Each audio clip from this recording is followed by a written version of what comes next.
These birds died from fowl typhoid, a contagious disease of poultry caused by a germ known as Salmonella gallinarum. More than half the birds in a flock can die from this disease, and outbreaks may occur under all systems of management, such as fold units, deep litter houses, battery houses, and straw yards. Most of the outbreaks, however, occur in flocks on free range, where the birds have ample opportunity for picking up infection.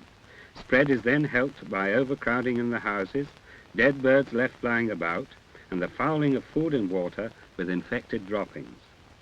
Birds of all ages and breeds, including turkeys, are susceptible to fowl typhoid, regardless of sex, but the worst losses occur in pullets on the point of lay and laying hens in the late summer.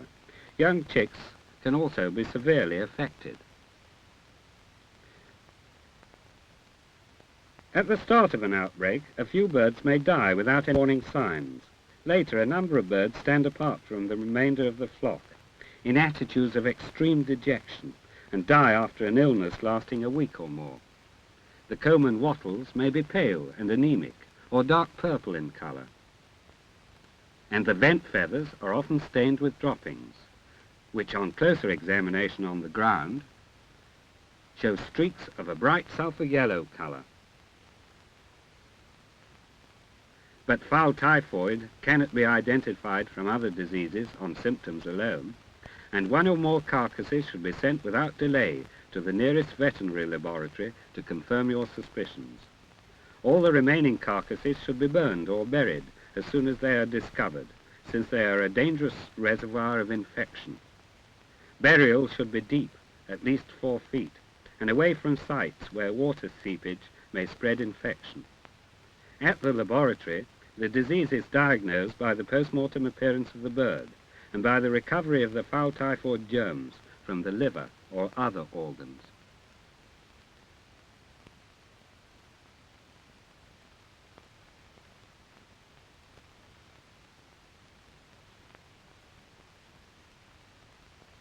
Under the microscope, the germs look like this. Prevention, as we all know, is better than cure. So before we tackle the problem of the infected flock, let us see what precautions we can take to minimize the risk of infection. The disease may be transmitted through the egg, so it pays to purchase your replacement stocks from blood-tested sources. When the birds are 12 weeks of age, vaccinate them with the new live vaccine 9R, so that they are resistant to infection by the time they reach maturity.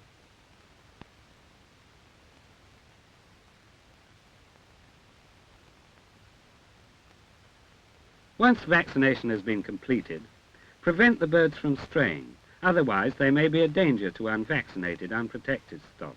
But in any case, see that they run on clean ground, in thoroughly disinfected houses, and that there is no overcrowding. Ponds and ditches should be fenced off, since the water may be polluted with the germs of fowl typhoid.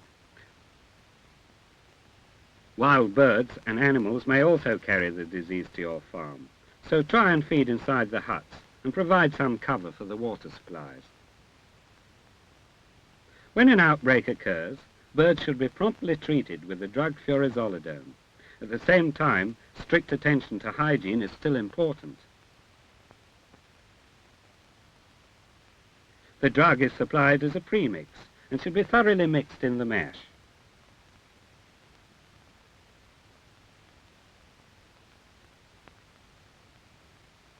All surviving birds should be treated as soon as possible. The normal course of treatment is 10 days, and during this time nothing but the medicated mash must be fed. Once treatment is completed, it is a good plan to blood test the birds.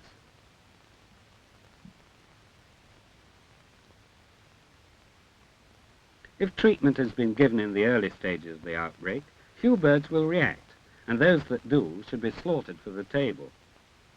Blood testing is not always practicable, but in any case, the birds should be moved to fresh quarters and treated once again with furazolidone for a further 10 days.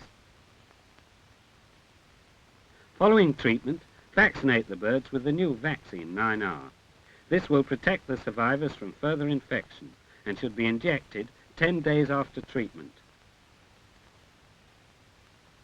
At the end of the laying season, however, these birds should be slaughtered. Keep the birds off the infected site for at least 6 weeks. The house must be cleaned out and the infected litter stacked well away from poultry.